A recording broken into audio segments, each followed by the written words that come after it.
now that we got the clickbaity title out of the way, I just want to say that while I'm not working with Jim, I guess we technically came to a separation point and fired each other. It was all right. It was mutual, amicable. It wasn't any apprentice style firing. I'm at the end of a long board table just going, "You're fired." So overall, I guess this is more of just an update in that I was coachless, found a new coach, and I'm mostly talking about the process of how I discovered that a change was in order. And I was doing a video like this a year or so back, just saying how I'm going all in on Kona, and that was the main goal.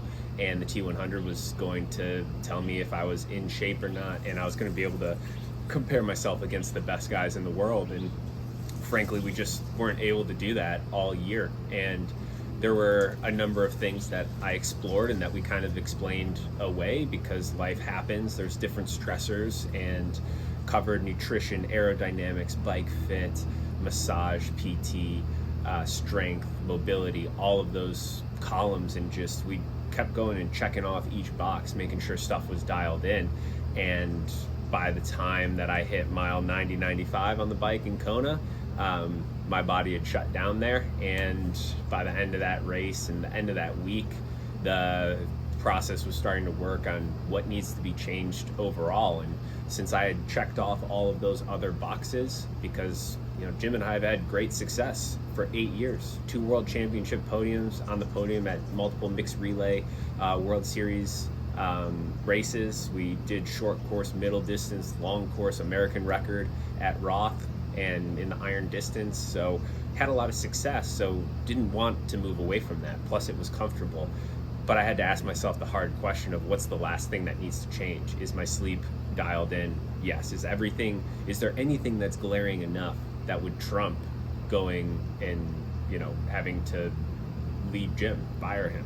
And I kept checking those boxes, but after Kona, it just seemed like we either needed to 100% revamp how we thought about training and how Jim thought about it and restructure how we do training, or I needed to go and just find a new stimulus, a new set of eyes, and somebody else to just take a look at me who had a different perspective on the sport. And that's ultimately what we ended up deciding. And like I said, Jim was very great about it. He was mature. He knew our relationship would come to an end at some point, whether it was now or 10 years from now. And he was supportive in me because, we both want the best for each other. And frankly, I took up a lot of his time too. And that's kind of why it came to a head, a couple weeks before my last race of the year, because I had kind of known at that point, and there's no way I'm going to string along a friend, a family member like that and just take up all of their time for something that's, coming to an end pretty quickly. So I did my little vision quest of self-coaching for a couple weeks, and kudos to the guys out there who can coach themselves at the professional level, because that is just not for me. And then opened up the process of how to choose a coach. So basically went from diagnosing, is it really a new coach that I need, into who the heck is going to coach me. And I just opened up all of my opinions from everybody. Just there were no bad answers for me. I just wanted all the information to make a list of people who I could reach out to and interview, and did it to a handful of coaches, and really great coaches overall. And I've found too, it's not always so much about working hard and having the right structure and training. There is that aspect, and I was looking for a different perspective in that, but it's also, what is your gut telling you, and how do you communicate with the people? And frankly, I think there's so many good coaches out there, and a lot of them too are just nice, good people who could have worked, and there were probably multiple right choices for me, but ultimately it was tiny little details that I had to go with for the coach that I'm going to be working with now. And I'm still in my off season, enjoying it, coming to the end of it, but that's going to quickly end, and going to start building into 2025, which I think is going to be super exciting.